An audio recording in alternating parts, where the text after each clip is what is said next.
दोस्तों एनडीए में भी सीट शेयरिंग नहीं हुई है। इसको लेकर कहीं से भी कोई भी मीटिंग अभी नहीं हुई है। लेकिन दूसरी तरफ चिराग पासवान स्क्रीनिंग कमेटी को लेकर बैठक शुरू कर चुके हैं। इसको लेकर तमाम जो चीजें होनी चाहिए, जो प्रोसेस होना चाहिए, वो उन्होंने शुरू कर दिया है बिना सीट शेयरिंग की मीटिंग के। क्या कुछ कर रहे हैं चिराग पासवान, इस पर बात करेंगे। चंद्रकांत जी, चिराग पासवान लगातार अपने बयानों से तो चर्चाओं में है ही, लेकिन इस बीच उन्होंने एक मीटिंग रख दी स्क्रीनिंग टेस्ट, जो बहुत ज़रूरी है। चुनाव से पहले ये सब करना बहुत ज़रूरी होता है। और अब चिराग पासवान ये सीट शेयरिंग से पहले कर रहे हैं, ऐसा क्यों?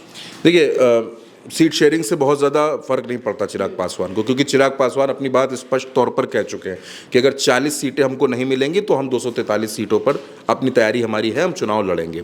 उनके जीजा हैं अरुण भारती, वो भी कह चुके हैं कि चिराग पासवान की पार्टी का एक एक कार्यकर्ता चिराग पासवान को मुख्यमंत्री के तौर पर देखना चाहता है। तो अब ये किसी के दिमाग में शक नहीं रहना चाहिए कि चिराग का अगला स्टेप क्या होना है। लेकिन हाँ, चिराग पासवान क्योंकि ये कह रहे हैं कि हम ये चाहते हैं कि हमको 40 सीटें मिले और हम 40 सीटों पर चुनाव लड़ना चाहते हैं। बीजेपी की तरफ से और जो नीतीश की तरफ से खबरें सामने आती हैं जो सोर्सेस के हवाले से, उसमें चिराग के लिए 20 सीटें रखी गई हैं कि 20 सीटें मिलेंगी।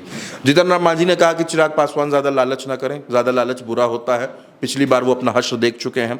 लेकिन हाँ, आपने जो मुद्दा उठाया, आपने जो खबर निकाली, बिल्कुल सही है। चिराग पासवान की पार्टी में LJP-R संसदीय बोर्ड की मीटिंग हुई है और इस मीटिंग में जो प्रदेश अध्यक्ष है राजू तिवारी, चिराग के बहुत करीबी नेता हैं हुलास पांडे।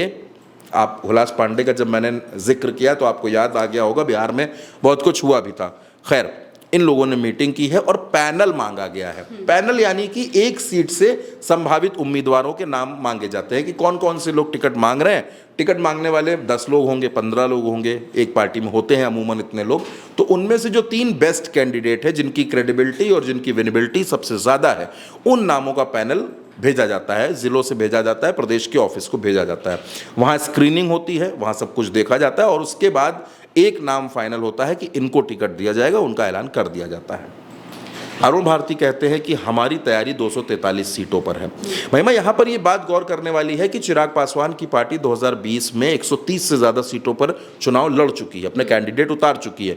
उसको सफलता नहीं मिली, वो बिल्कुल एक अलग टॉपिक है। लेकिन चिराग पासवान की पार्टी ये चाहती है कि हम ज़्यादा से ज़्यादा सीटों पर लड़ें। एक छोटी सी बात आपको बताना चाहता हूँ। मान लीजिए चिराग पासवान की पार्टी पिछली बार 130 से ज़्यादा सीटों पर लड़ी, तो 130 कैंडिडेट तो होंगे, उनमें से कई लड़ना चाहते होंगे। अगर 130 के आप आधे भी कर लीजिए तो 65 कैंडिडेट तो चुनाव लड़ना चाहते होंगे। लेकिन चिराग पासवान 40 सीटें मांग रहे हैं कि 40 सीटों पर हमको चुनाव लड़ना है।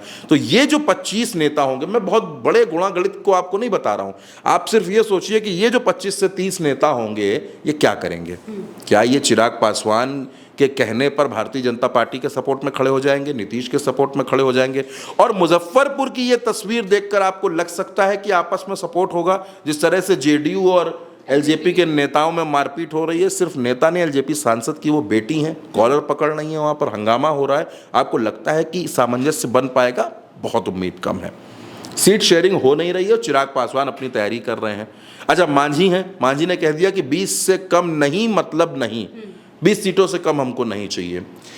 देखिए, अब जब सीट शेयरिंग होगी, सीट शेयरिंग की मीटिंग होगी, तो जाहिर सी बात है कि बीजेपी के तमाम नेता वहाँ पर बैठेंगे। और अब तो बीजेपी ने वहाँ अपने प्रभारी भी नियुक्त कर दिए हैं। धर्मेंद्र प्रधान, केशव प्रसाद मौर्य, CR पाटिल, तमाम नेताओं को जिम्मेदारी दे दी है। अब ये लोग भी बैठेंगे, बीजेपी की लीडरशिप बैठेगी, चिराग की पार्टी से लोग बैठेंगे, मांझी से लोग बैठेंगे, तमाम दल बैठेंगे, तब सीट शेयरिंग होगी। इस अलायंस में एक और नेता है, उपेंद्र कुशवाहा। उन्होंने कहा कि हम अभी कुछ नहीं बोलेंगे, हमको जो बोलना होगा हम टेबल पर बोलेंगे, आमने सामने बात करेंगे। लेकिन सीट शेयरिंग से पहले संसदीय बोर्ड की मीटिंग होना, पैनल मंगवाना, तैयारी करना, ये इस बात को दिखाता है कि चिराग जल्दबाजी में है। चिराग इस बात की तैयारी में है कि अगर आपने इतनी सीटें नहीं दी तो हम मजबूर हैं अकेले लड़ने के लिए। तो तब ये नहीं हो सकता ना कि अब आज स्क्रीनिंग कमेटी की मीटिंग होगी, आज संसदीय बोर्ड की मीटिंग होगी। पहले से तैयारी की जा रही है, होमवर्क किया जा रहा है, कागज पत्तर मजबूत किए जा रहे हैं। जैसे मैं आपको इसका एक और एग्जाम्पल देता हूँ। कई बार क्या होता है कि चुनाव लड़ने के लिए जो टिकट का ऐलान होता है उसकी सूची नहीं आ पा रही है, नामांकन की आखिरी तारीख आ जाती है कि भाई नामांकन की कल आखिरी तारीख है और कल नामांकन होना, लेकिन ये नहीं पता है कि चुनाव कौन लड़ रहा है। ये उत्तर प्रदेश में हुआ कई सीटों पर, मुरादाबाद में हमने देखा और कई सीटों पर हुआ। तो होता क्या है कि जो प्रत्याशी होते हैं वो अपनी पूरी तैयारी कर लेते हैं, अपने कागज वगैरह सब जमा कर लेते हैं। नामांकन करने के लिए आपको बी फॉर्म चाहिए होता है जो पार्टी आपको देती है। जब तक वो फॉर्म आपके पास नहीं होगा आपका नामांकन पार्टी से नहीं माना जाएगा, आप पार्टी वाला नामांकन नहीं कर सकते। तो वो बी फॉर्म जैसे ही आता है आप नामांकन कर देते हैं। तो ये कुछ उसी तरीके की तैयारी है कि एलजेपी में सब कुछ ठीक किया जा रहा है, पर्दे वर्दे लगाया जा रहा है, सब सेट किया जा रहा है। सारी जब सेटिंग बैठ जाएगी फिर हम पूछेंगे भैया कितनी सीटें, आप कहेंगे 20, हम कहेंगे हमको नहीं चाहिए नीतीश, हम अलग हो जाएंगे और हम अपने प्रत्याशी उतारेंगे। इसी तरीके की तैयारी, इसी तरीके के कॉन्सेप्ट पर, इसी तरीके की पूरे विजन पर एलजेपी काम कर रही है। चाहे अरुण भारती हो, चाहे पार्टी के तमाम नेता हो, उनका मकसद ये है कि चिराग पासवान मुख्यमंत्री बने। और एक और बात आखिर में चलते चलते आपके दर्शकों को मैं बताना चाहता हूं कि चिराग पासवान ने यह भी कहा कि मैं बिहार से नहीं, मैं बिहार के लिए चुनाव लड़ना चाहता हूं। अब इस स्टेटमेंट के मायने क्या है वो आप निकालिए, दर्शक उसको तय करेंगे। लेकिन फिलहाल जो तस्वीर महिमा बिहार में निकल कर आ रही है वो ये दिख रही है कि एनडीए में बड़ा विस्फोट होगा।